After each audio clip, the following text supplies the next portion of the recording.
Hello प्यारे बच्चों, मैं ज्योति शर्मा फिर से स्वागत करती हूँ आप सबका हमारे यूट्यूब चैनल टीचर्स अड्डा एमपी पर। और आज आपकी कक्षा 4 पर्यावरण की क्लास होने वाली है, क्लास नंबर 85, जिसमें मैं आपको सप्ताह 15 का दिवस 3 कराऊंगी। बेटा, दिवस 3 को शुरू करने से पहले जो बच्चे हमारे चैनल पर नए हैं या जिन्होंने अभी तक हमारे चैनल को सब्सक्राइब नहीं किया है तो फटाफट से सब्सक्राइब कर लीजिए, जिससे कि हमारी आने वाली सारी वीडियोस आप तक पहुंच सकें। ठीक है, तो चलिए चलते हैं हम बिना देर करते हुए अपनी क्लास की तरफ।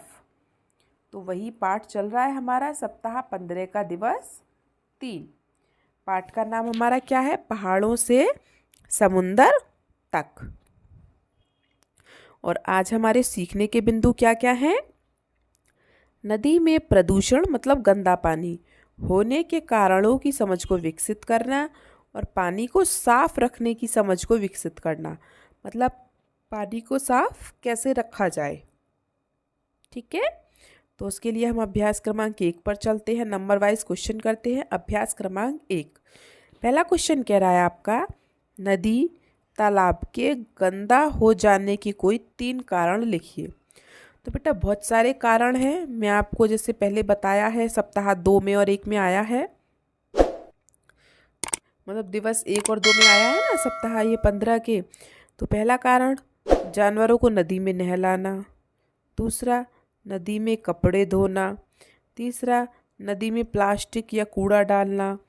और लिख सकते हैं आप जैसे नदी में स्वयं नहाना या नदी में बर्तन धोना। ठीक है, नदी में कूड़ा कचरा डालना, काफ़ी सारी ऐसी चीज़ें हैं जिससे नदी का पानी गंदा हो जाता है। तो इसने 3 कारण पूछे हैं, वो मैंने लिख दिए हैं। और जो आपको अच्छा लगे आप वो लिख सकते हैं, ज़रूरी नहीं है जो मैंने लिखवाया वही लिखें, जो आपका अच्छा लगे, आपको आपकी समझ से हो वो। ठीक है, अगर आप खुद से कुछ चीज़ करते हैं ना तो वो चीज़ हमको हमेशा याद रहती है, अगर हम देख देख के करते हैं तो वो चीज़ हमें इतना याद नहीं रहती है। ठीक है, और सब बच्चे आप अपनी वर्कबुक को साथ लेके बैठा करें, क्योंकि मैं बहुत धीरे धीरे काम कराती हूँ, आप मेरे साथ साथ भी काम कर सकते हैं। ठीक है, ऐसा नहीं है कि पहले वीडियो देख ली फिर पीछे उसको वीडियो को रोक रोक के इसको सिर्फ उतार लिया, नहीं, समझ समझ के साथ साथ में कीजिए। ठीक है, तो ये तीनों कारण आपने लिख लिए होंगे इतनी देर में। मैं दूसरे क्वेश्चन पर चलती हूँ।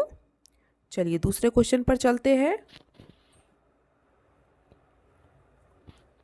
अभ्यास क्रमांक 2, गंदे पानी को पीने से पहले साफ करना क्यों ज़रूरी है?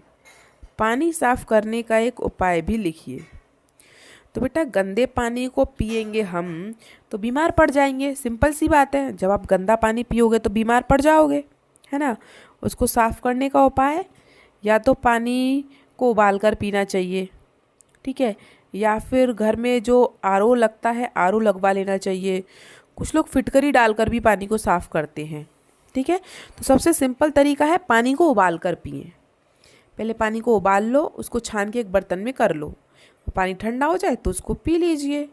ठीक है, तो हम क्या लिखेंगे, गंदे पानी को पीने से हम बीमार पड़ सकते हैं, पानी हमेशा उबाल कर पीना चाहिए। ठीक है, गंदे पानी को पीने से हम बीमार पड़ सकते हैं, पानी हमेशा उबाल कर पीना चाहिए। लिख लीजिए सब बच्चे, इसको लिख लिया होगा सबने।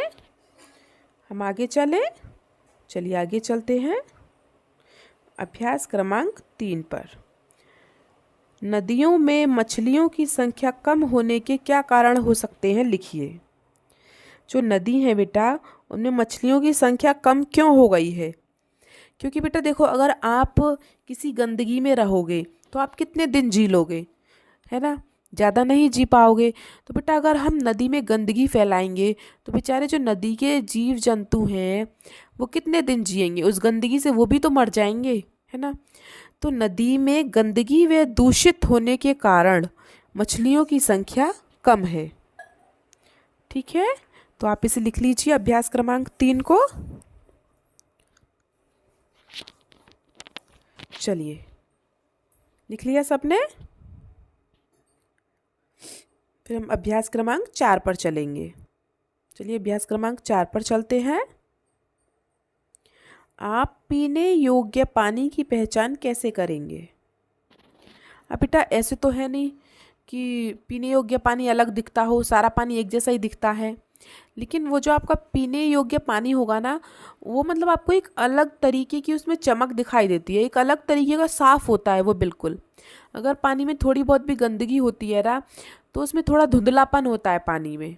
लेकिन जो पीने योग्य पानी होगा वो आपको एकदम साफ और सुंदर सा दिखाई देगा, एक प्रकार की चमक होगी उस पानी में।